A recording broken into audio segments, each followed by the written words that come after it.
ओम श्री परमात्मने नमः। श्रीमद् भागवत रसामृत श्री रामचंद्र डोंगरे जी महाराज द्वारा रचित भागवत रहस्य का नया संस्करण। पिछले भाग में हमने 39वां भाग, जिसमें भगवान श्री कृष्ण का प्राकट्य हमने श्रवण किया। आज हम श्रवण करने वाले हैं नंदोत्सव, भाग 50 नंदोत्सव। आज हम विस्तार से श्रवण करने वाले हैं। अब नंद महोत्सव की कथा आती है। बहुत आनंद देने वाली यह कथा अति मधुर है। जन्माष्टमी के दिन रात्रि में 12 बजे तक नंद बाबा ने जागरण किया। यशोदा जी के प्रसव का समय हुआ। ब्रजवासी वहां आए हैं। सब अधीर भाव से प्रतीक्षा कर रहे हैं कि आनंद की वार्ता कब आएगी। नंद बाबा के कुल गुरु शांडिल्य ऋषि को परमात्मा की प्रेरणा हुई। उन्होंने नंद बाबा से कहा, अभी इस समय जागने की आवश्यकता नहीं है। बाबा, आप सो जाइए। आप जाग रहे हैं, इससे सभी जाग रहे हैं। सुबह आनंद की वार्ता सुनेंगे। नंद बाबा जैसे ही शैया में पड़े कि योग माया का आवरण हो गया। सभी को प्रगाढ़ निद्रा आ गई। वसुदेव जी जब बालक कृष्ण लाल को गोकुल में ले आए, कन्हैया जब नंद बाबा के घर आए, तब नंद बाबा शैया में सो रहे थे। नंद बाबा को एक सुंदर स्वप्न देख पड़ा। नंद बाबा ने स्वप्न में देखा कि मैं गायों की पूजा कर रहा हूँ। मेरे घर बड़े बड़े ऋषि महात्मा पधारे हैं। सब मुझे आशीर्वाद दे रहे हैं। यशोदा की गोद में अति सुंदर बालक खेल रहा है। नंद जी निद्रा से जागे, शैया में बैठकर सोचने लगे। रात्रि में 12 बजे तक मैं पुत्र का चिंतन कर रहा था। इससे स्वप्न में मुझे बालक दिखाई दिया। स्वप्न में मैंने जैसा बालक यशोदा की गोद में देखा, वैसा जगत में कहीं नहीं होगा। नंद बाबा के घर में नारायण की पूजा होती थी। नंद बाबा सोचते हैं कि मेरे नारायण से भी वह बालक सुंदर था। नारायण से अधिक सुंदर कौन हो सकता है। आज का स्वप्न सरस है। मैंने स्वप्न में गाय की पूजा की है, गायों का दान दिया है। जागने के बाद नंद गौशाला में गए। घर में अनेक दास दासियां हैं, पर नंद बाबा गायों की सेवा स्वयं करते हैं। गायों की सेवा करते हुए नंद बाबा स्वप्न का स्मरण कर रहे हैं। यशोदा जी की गोद में बाल कृष्ण के दर्शन की भी याद आती है। कैसा सुंदर बालक था, परम आश्चर्य हुआ। नंद बाबा सोच रहे हैं कि अगर नारायण की कृपा हो तो ही ऐसा सुंदर पुत्र हो सकता है। अगर ऐसा पुत्र हो तो मेरे घर की शोभा बढ़ जाएगी। मैंने साधुओं के मुंह से सुना है कि गायों की सेवा जो गायों की सेवा करता है उसके वंश का नाश नहीं होता है। मैंने गायों की सेवा की है। गाय मुझे बहुत प्रिय है। परमात्मा कृपा कीजिए, मेरे लिए नहीं पर गायों के लिए मुझे एक पुत्र दीजिए। लाला ने खेल किया। बाल कृष्ण लाल घुटनों के बल रेंगते हुए गौशाला में आए। जो बालक स्वप्न में देखा था वही आज गौशाला में भी दिख पड़ा। नंद बाबा को लगा कि मैं जाग रहा हूँ या स्वप्न देख रहा हूँ। कन्हैया सिर हिलाता है, मानो कह रहा हो कि बाबा, गायों की चिंता न कीजिए, मैं गायों की सेवा करने आया हूँ। अति आनंद में नंद बाबा की समाधि लग गई है। शरीर स्तब्ध हो गया है। याद नहीं आ रहा कि जाग रहा हूँ या सो रहा हूँ। यशोदा माता के समक्ष अतिशय प्रकाश फैल गया। बाल कृष्ण लाल की सुंदरता देखकर यशोदा जी को अति आनंद हुआ। यशोदा जी और लाला की आंखें चार हुई। नंद बाबा की सुनंदा बहन थी जो जाग गई। देखा तो प्रकाश फैला है। भाभी की गोद में अत्यंत सुंदर बालक है। सुनंदा दौड़कर गौशाला में पहुंची। एक और नंद बाबा बाल कृष्ण लाल के दर्शन में तन्मय है। दूसरी ओर उसी समय सुनंदा दौड़कर पहुंची। कहा, भैया भैया, लाला भयो है।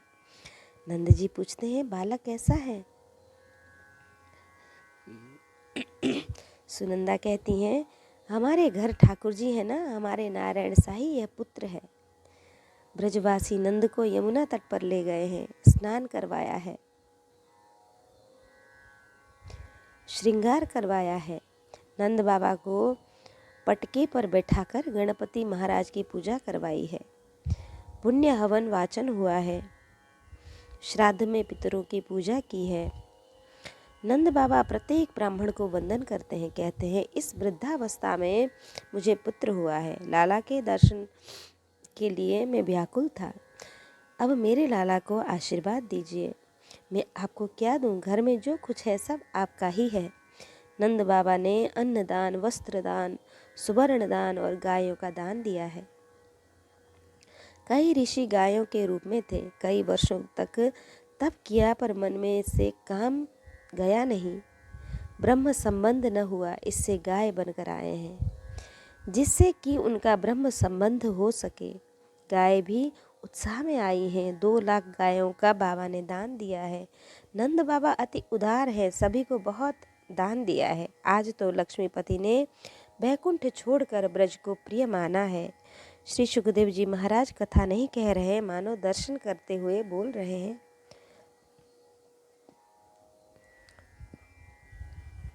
गोपियों की दर्शन की बहुत उत्कंठा थी। वे दौड़ती हुई आ जाती हैं। उन्होंने श्रृंगार किया है। वे लाला को भेंट देने के लिए अधीर हो रही हैं। ऐसा लगता है मानो नवदा भक्ति भगवान के लिए दौड़कर आ जाती हैं। आज गोपी दौड़ रही हैं। उनकी आँखों को बाणी मिली है, आँखें मुखर हो गई हैं। मानो कह रही हैं सच्चा आनंद तो हमें मिलने वाला है, हम भाग्यवान हैं। श्री कृष्ण दर्शन का आनंद हमें मिलेगा। इतने में कान मुखर हुए कि लाला के आगमन की बधाई तो हमने सुनी है, लाला के प्राकट्य की कथा हमने तुम्हें सुनाई है, सच्चा आनंद हमें मिल रहा है। अरे भागो, और आगे भी हमें मिलने ही वाला है। ऐसा सोचकर वे अति प्रसन्न हो रही हैं। कन्हैया जब बांसुरी बजाएगा तो हम सुनेंगी। अब संसार व्यवहार की बातें नहीं सुननी है।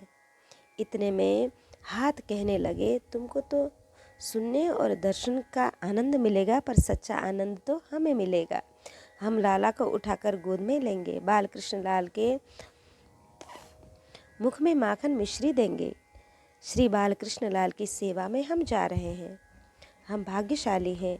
इतने में पैर बोलने लगे, आप सबको उठाकर हम ले जा रहे हैं, हम भाग्यवान हैं। अपने अनेक जन्म हमें याद आ रहे हैं। पूर्व जन्म में हम पैसों के लिए भटकते थे, कामांध होकर स्त्रियों के पीछे पीछे चलते थे। आज धन के लिए नहीं, काम के लिए नहीं, आज हम परमात्मा के लिए दौड़ते हैं। यह हमारा अंतिम जन्म है। अब हमें संसार में जन्म नहीं लेना है। इतने में हृदय कहने लगा सच्चा आनंद तो मुझे मिलेगा। मैं लाला को उठाकर स्वयं से लगा लूँगी। मैं श्री कृष्ण को आलिंगन दूंगी। मैं श्री कृष्ण को आलिंगन दूंगा। मैं श्री कृष्ण से एक हो जाऊंगा। अब किसी स्त्री से मिलने की इच्छा नहीं है। इस संसार में बहुत अनुभव ले लिया, अब परमात्मा से मिलना है। मैं भाग्यशाली हूँ। गोपियाँ दौड़ कर जाती हैं। यशोदा माँ की गोद में विराजमान बाल कृष्ण लाल को विवेक से स्नेहवश वस्त्राभूषण की भेंट देती हैं। प्रथम दर्शन से ही प्रभु ने सभी का मन अपनी ओर खींच लिया है। कई गोपियाँ बहुत गरीब हैं, वे लाला के लिए वस्त्र आभूषण कहाँ से लाएं? उनके घर में कुछ नहीं है, पर उनकी ऐसी भावना है कि आज खाली हाथ न जाना चाहिए। घर में दही की मटकी है, वे मटकी उठाकर ले जाती हैं। यशोदा माता की गोद में सर्वांग सुंदर बाल कृष्णलाल के दर्शन से उन्हें अति आनंद हुआ। वे दही लाई हैं लाला को भेंट करने, पर अति आनंद में होश ही न रहा और उसी दही से सखी को नहलाने लगी। यशोदा जी ने आज्ञा दी कि प्रत्येक गोपी का सम्मान करना है। एक एक को पटके पर बैठाकर पूजा करनी है। निर्धन गोपी को चांदी की थाली दी है। गोपी थाली लेकर जाती है। रास्ते में एक सखी मिलती है, पूछती है तुम्हें क्या दिया? गोपी ने कहा माँ ने मुझे यह चांदी की थाली दी है। तुम्हें क्या दिया? उत्तर मिला कि मेरे गले में देखो, मुझे यह चंद्रहार दिया है। तुम मांगो तो तुम्हें भी चंद्रहार देंगी। गोपी दौड़कर वापस आई है। माँ, मुझे चांदी की थाली दी पर सखी को चंद्रहार दिया।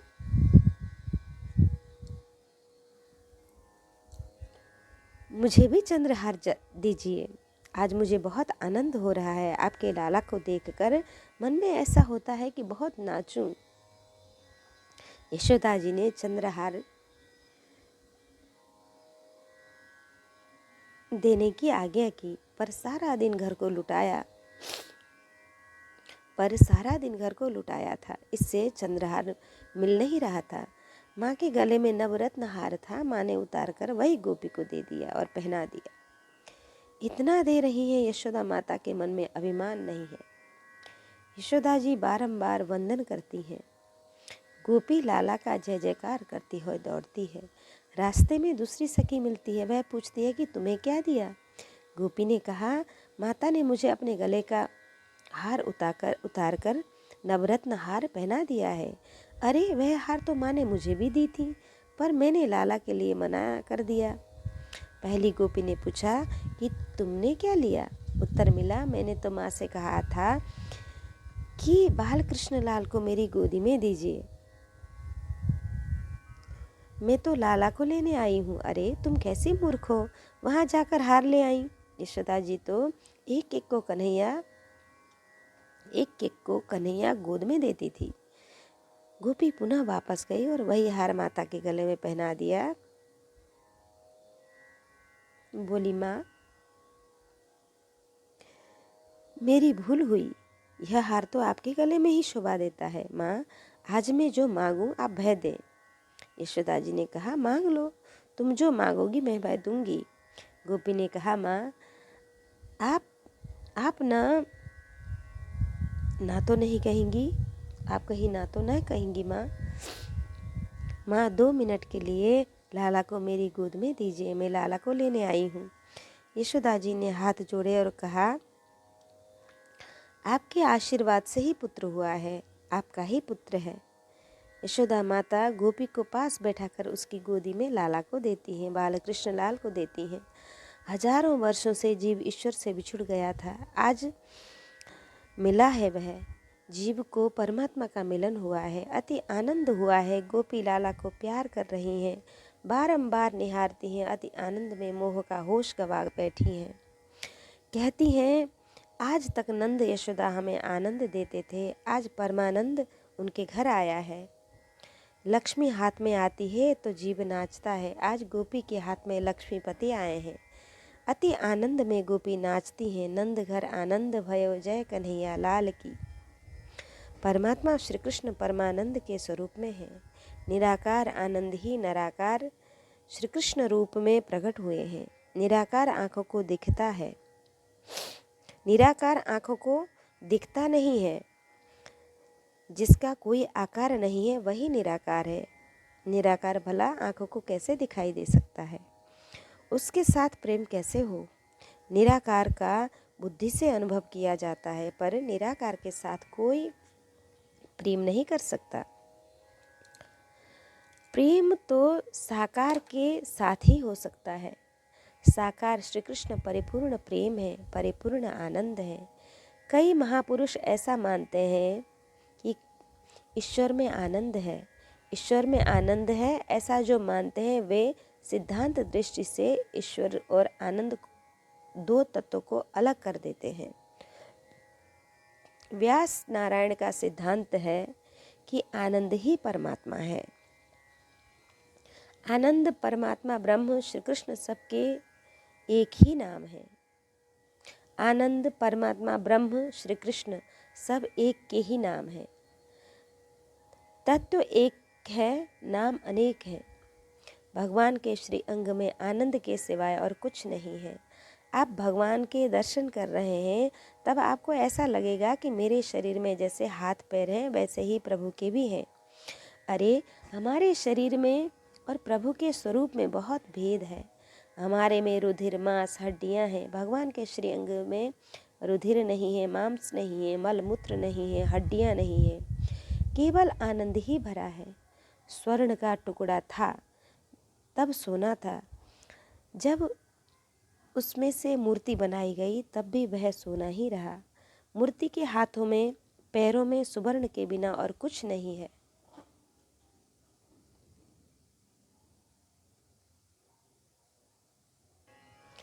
सोने की मूर्ति जिस तरह सोने की ही होती है, उसी तरह श्री कृष्ण में आनंद के सिवा और कुछ नहीं है। भगवान का श्री अंग आनंदमय है। संसार में आनंद नहीं है। आनंद परमात्मा का स्वरूप है।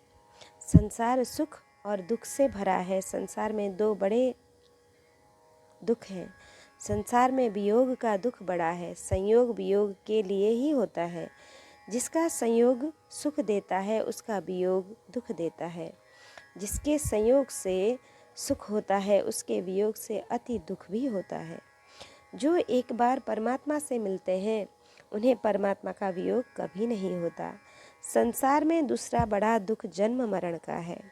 जिसका जन्म है, उसका मरण भी है, परंतु परमात्मा उसका जन्म मरण का आवागमन टल जाता है।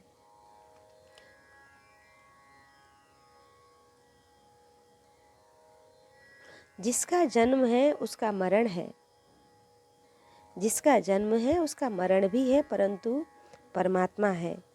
उसका जन्म मरण आवागमन टल जाता है। संसार के साथ प्रेम करने वाले को सुख मिलता है और दुख भी भोगना पड़ता है। श्री कृष्ण से प्रेम करने वाले को आनंद ही मिलता है। मानव को आनंद की भूख है। आनंद परमात्मा का स्वरूप है। श्री कृष्ण में आनंद के सिवाय और कुछ नहीं है। अलौकिक सिद्धांत समझने के लिए लौकिक दृष्टांत देना ही पड़ता है। चीनी के खिलौने में चीनी ही होती है। चीनी के बिना उसमें कुछ नहीं होता। एक भाई को रात्रि में 12 बजे तक नींद नहीं आती है। शैया में पड़े हैं। वे सोच रहे हैं कि आज नींद क्यों नहीं आती है। बहुत सोचने के बाद पता चला कि आज रात्रि में गर्म पानी नहीं मिला है। उनकी रात्रि में चाय पीने की बुरी आदत होगी। याद आने पर रात्रि में चाय की तैयारी की। पानी गर्म करने रखा, पर योग ऐसा हुआ कि चीनी ही खत्म थी। चीनी के बिना चाय कैसे हो? चाय न मिले तो नींद कैसे आए? अब चीनी कहाँ से लाएं? रात्रि के 12 बजे उन्हें याद आ गया कि बच्चों के लिए चीनी के खिलौने लाया था। वे कहीं पड़े होंगे। वे खिलौने खोजने लगे। रात्रि में 12 बजे हाथ में माला लेकर कभी जप करने बैठे नहीं होंगे, पर अब चाय के बिना बेचैन हो रहे हैं। कईयों को खाना न मिले तो चल सकता है, पर चाय न मिले तो न चले। कईयों के प्राण चाय के अधीन होते हैं। अरे, जिसके प्राण चाय के अधीन है, उसके प्राण शरीर में रहकर क्या कर सकेंगे?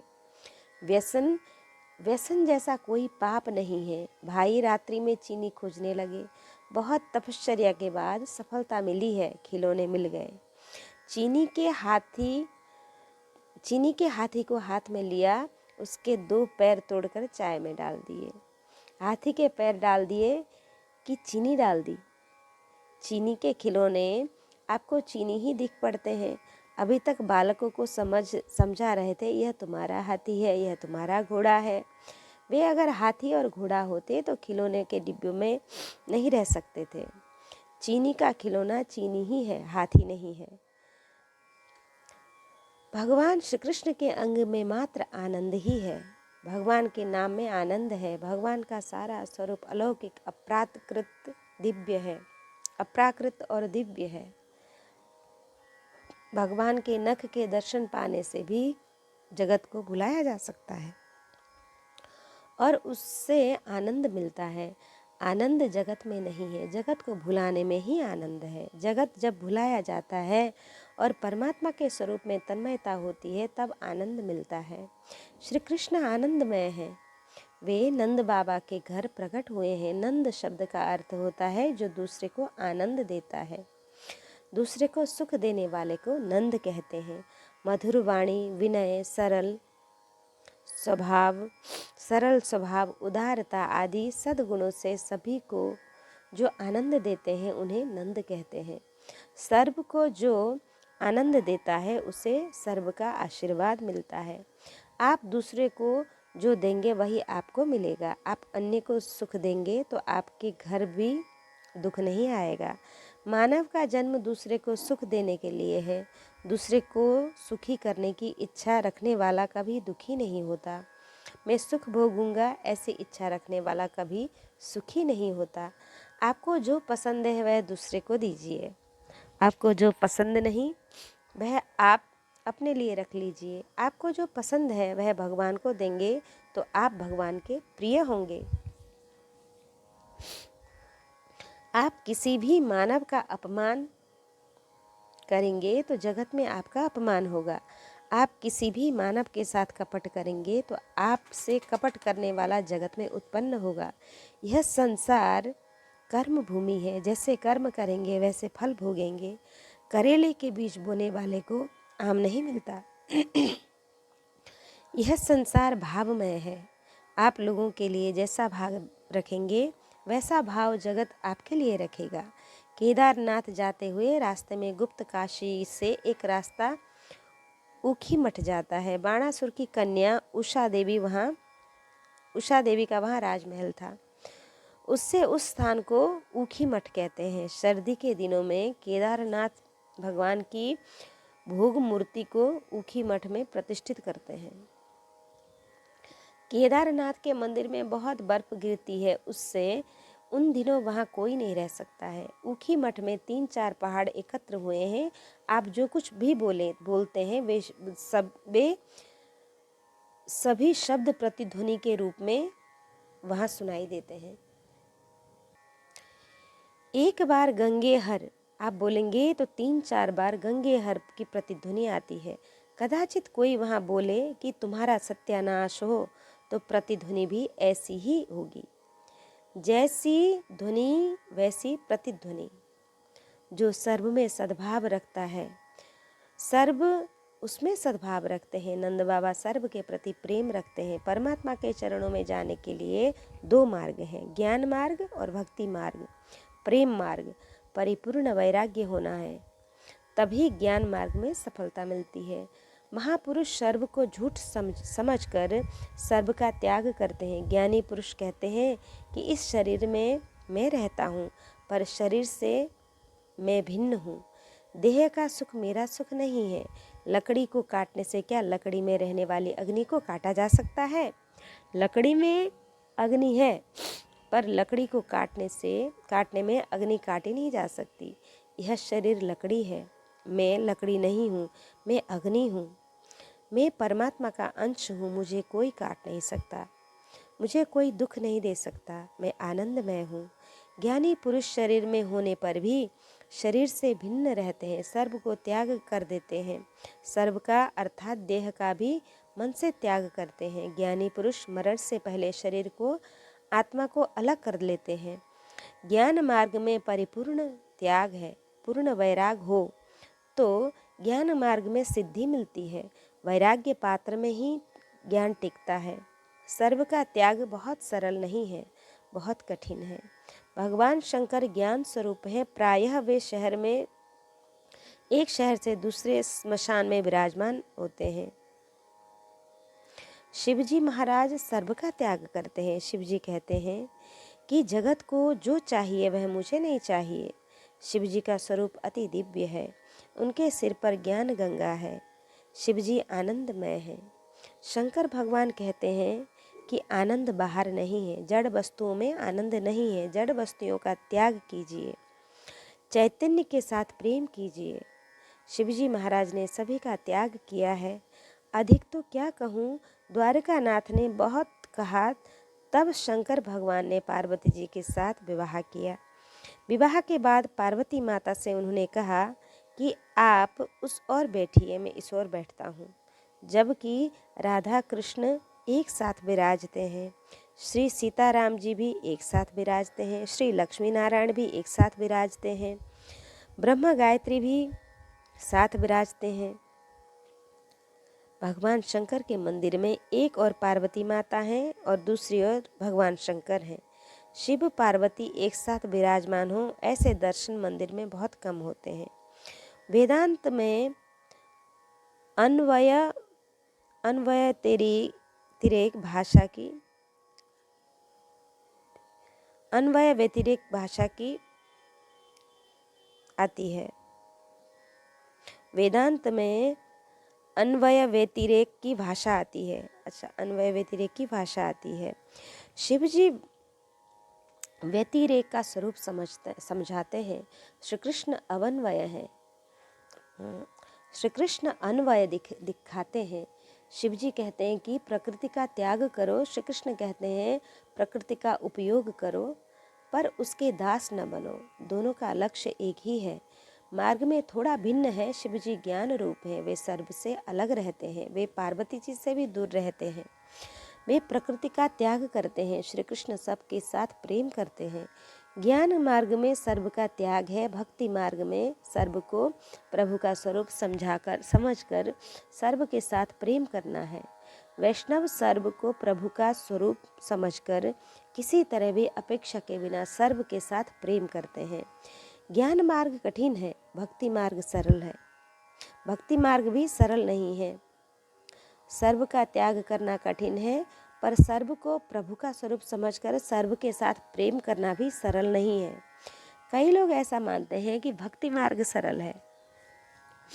भगवान को पुष्पमाला अर्पण करना, भोग लगाना, आरती करना और प्रसाद खाना, इससे कहीं भक्ति होती है क्या? भोग लगाना, आरती करना भक्ति का एक अंग है, पर इससे भक्ति परिपूर्ण नहीं होती। भक्ति अर्थात प्रेम। प्रेम करना है तो सभी के साथ प्रेम कीजिए। अपने को गाली देने वाले के साथ भी प्रेम कीजिए। आपको कष्ट देता है, जो त्रास देता है, उसमें भी भगवान है, ऐसा समझकर उससे प्रीति कीजिए। भक्ति मार्ग में प्रेम प्रमुख है। श्री कृष्ण प्रेम स्वरूप हैं। श्री कृष्ण सर्व के साथ प्रेम करते हैं। श्री कृष्ण विष देने वाले पुतना के साथ भी प्रेम करते हैं। शिशुपाल सभा में 100 गालियां देता है, पर श्री कृष्ण उसे सद्गति देते हैं। भीष्माचार्य ने श्री कृष्ण को युद्ध में अनेक बाण मारे हैं, पर भीष्म की बाण सैया के समय श्री कृष्ण उन्हें मिलने जाते हैं। श्री कृष्ण बाण मारने वाले को भीष्म पितामह से भी प्रेम करते हैं। एक बार भृगु ऋषि देवों की परीक्षा करने गए। भगवान नारायण शेष शैया में सोए हुए थे। लक्ष्मी जी सेवा कर रही थी। भृगु ऋषि को क्रोध आ गया। सोचने लगे कि ये तो सारा दिन सोते रहते हैं। इन्होंने नारायण की छाती पर लात मार दी। नारायण जागे। प्रभु ने भृगु ऋषि से कहा, आपके कोमल चरणों को आघात लगा होगा, लाइए आपकी सेवा करूं। प्रभु ने भृगु लांछन चिन्ह छाती में धारण कर लिया। लक्ष्मी जी ने कहा, इस ब्राह्मण को आप सजा दीजिए, पर प्रभु ने तो भृगु ऋषि की सेवा करनी शुरू कर दी। लक्ष्मी जी नाराज हो गई।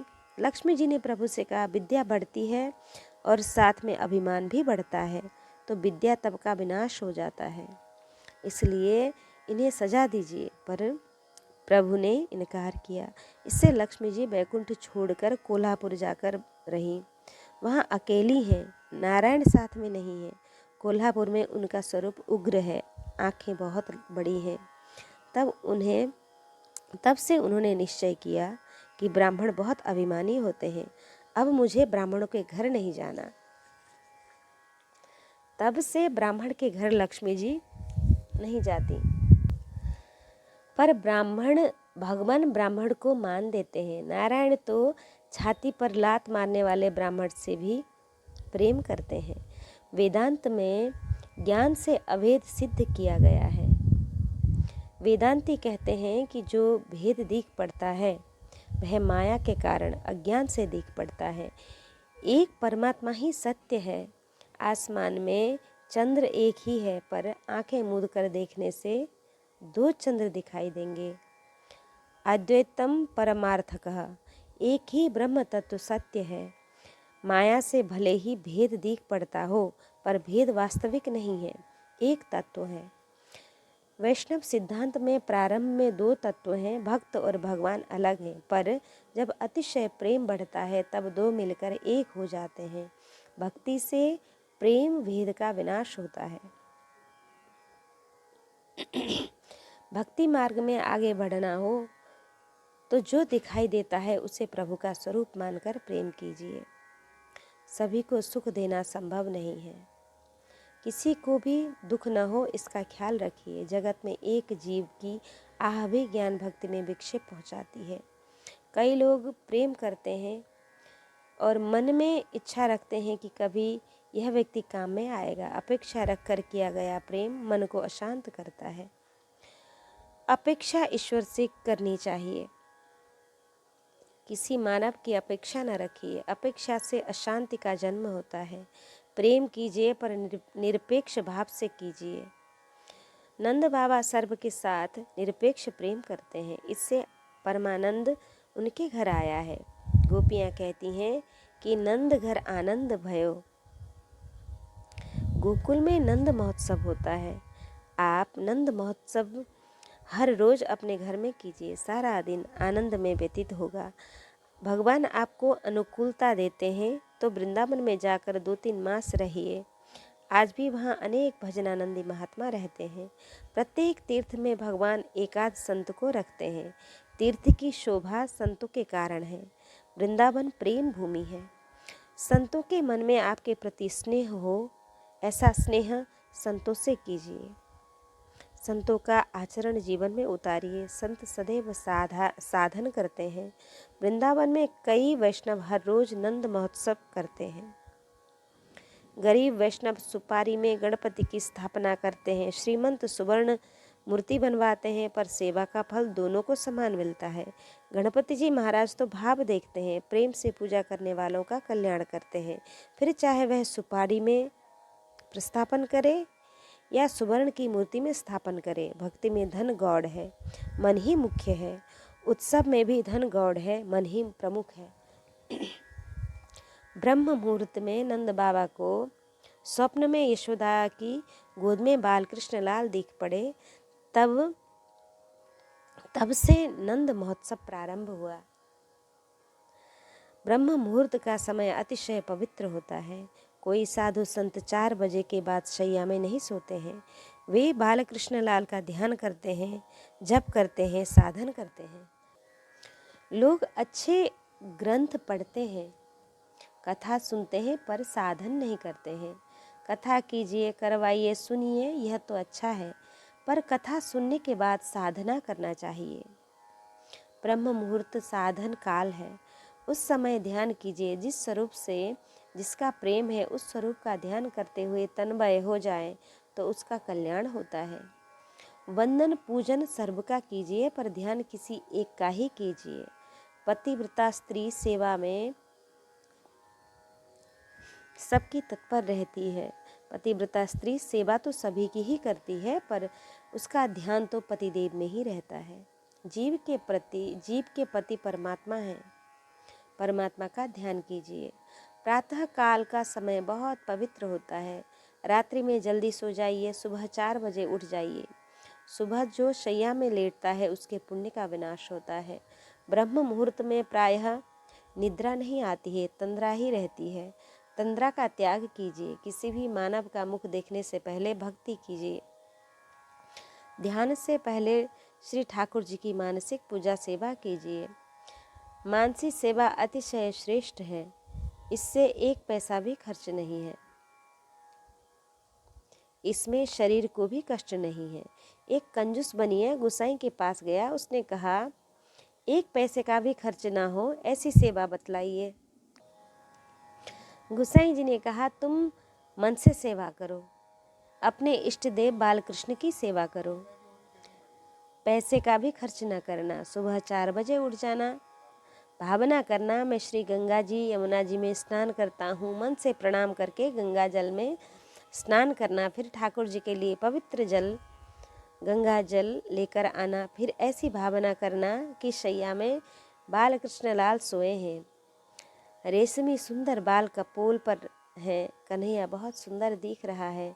मैं अपने लाला को जगा रहा हूँ। हरे कृष्ण कृष्ण कृष्ण हरे हरे। प्रेम से ताली दे देकर कीर्तन करना। कीर्तन करते हुए जब हृदय आर्द्र होगा तब ठाकुर जी जागेंगे। फिर सुवर्ण सिंहासन में मखमल की सुंदर गद्दी पर उनको प्रतिष्ठित करना। मन से ही सेवा करनी है। इसमें कंजूस क्यों बना जाए। इसके बाद मन से लाला को गाय का दूध अर्पण करना। लाला भैंस के दूध भैंस का दूध माखन पसंद नहीं करते हैं। भैंस के दूध माखन बुद्धि को जड़ बनाते हैं। मन से ही भाव करना कि चांदी की कटोरी में माखन मिश्री लाला को अर्पण करता हूँ। बाल कृष्णलाल अपने सखाओं को इसमें से देते हैं। तुम हर रोज ऐसा भाव करोगे तो कभी तुम्हें ऐसी अनुभूति होगी कि परमात्मा तुम्हें भी माखन खाने के लिए बुला रहे हैं। मानसी सेवा करने वाले के मन में नए नए भाव जागृत होते हैं। फिर मन से लाला के श्री अंग पर तेल लगाकर गर्म जल से मांगलिक स्नान करवाना। धीरे धीरे लाला के चरणों को पखारना। लाला का श्री अंग बहुत कोमल है। लाला को जरा भी कष्ट न हो यह देखना। बाद में पीताम्बर पहनाना, सुंदर श्रृंगार करना, तिलक करना, चरणों में तुलसी जी अर्पण करना, भोग लगाना और फिर आरती करना।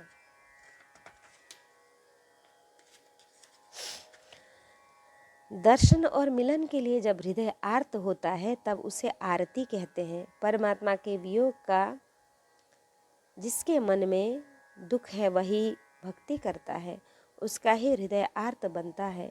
3 बार चरण ऊपर से आरती उतारिए, 3 बार जंघा के पास उतारिए, 3 बार वक्षस्थल पर और 3 बार मुखार बिंद से आरती उतारिए। 7 बार समग्र अंग पर से उतारिए। साष्टांग प्रणाम कीजिए। मानसी सेवा में मन की धारा खंडित न होनी चाहिए। अन्य लौकिक विचार न आने चाहिए, नहीं तो सेवा भंग होता है। मन को भगवत स्वरूप में लीन रखिए। सेवा में जितना समय लेते हैं उतने समय तक आंखें और मन भगवान में लीन रहे। ऐसी तन्मयता से मानसी सेवा हो तो बहुत आनंद आएगा।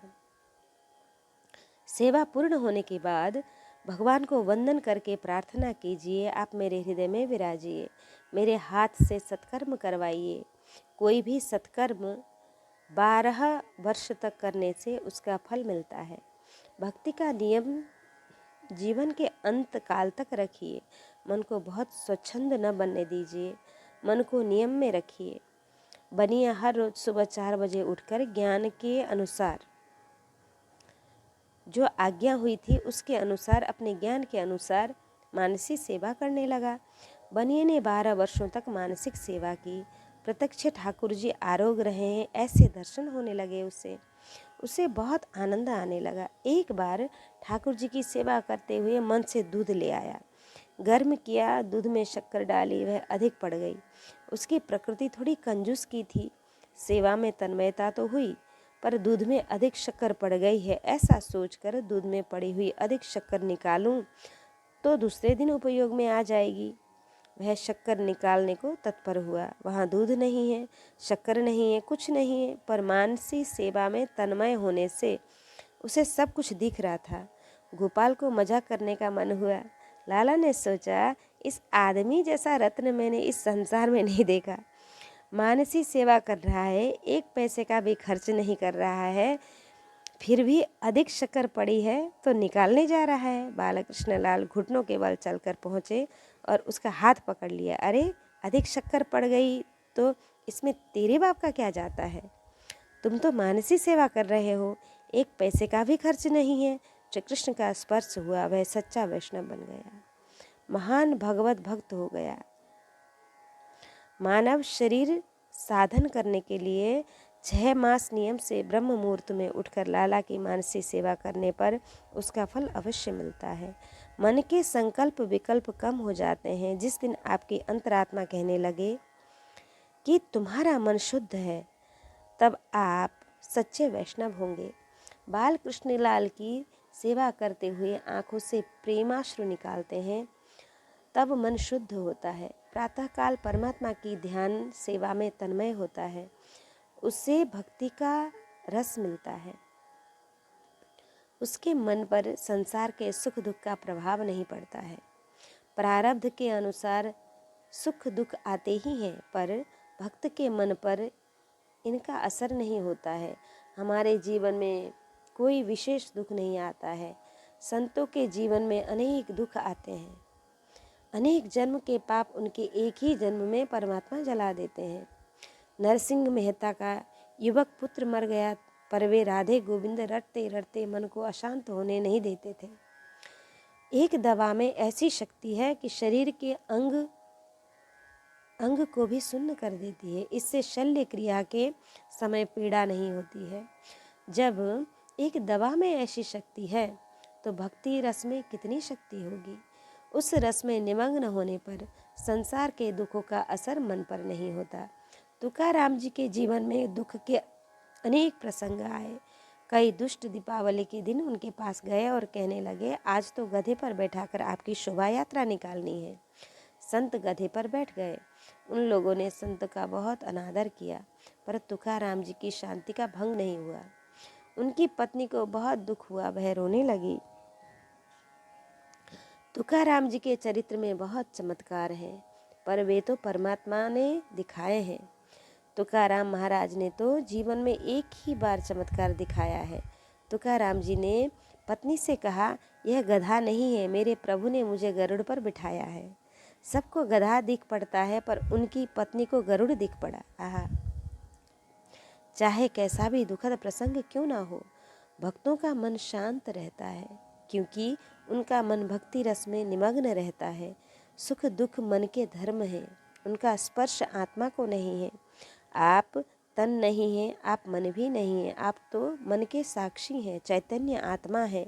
जिसे भक्ति का आनंद मिला है उसे सुख मिलता है, तो उसे सुख तुच्छ लगने लग जाता है, दुख भी तुच्छ लगता है। पर मन पर सुख दुख का प्रभाव ना हो, ऐसी इच्छा है तो प्रातः काल ब्रह्म मुहूर्त में नंद महोत्सव कीजिए। आज के प्रसंग में हमने श्रवण किया नंदोत्सव, जबकि नंदोत्सव से जोड़कर कथाकारों ने बहुत तरह की कथा की हैं, बहुत हास्य व्यंग भी होता है, लेकिन श्री रामचंद्र डोंगरे जी महाराज की जो कथा है वह दिव्य है। उन्होंने श्री कृष्ण जन्म नंदोत्सव में भी सिर्फ भक्ति और ज्ञान की चर्चा की है, जिससे मनुष्य मात्र का उद्धार हो, ऐसी कथाएं करते हैं। दिव्य कथा है। आप जो सुन रहे हैं, आप इसको चाहे तो शेयर सब्सक्राइब कर सकते हैं, लाइक कर सकते हैं, ताकि बाकी लोगों को भी सुनने का अवसर मिले। जय श्री राधे।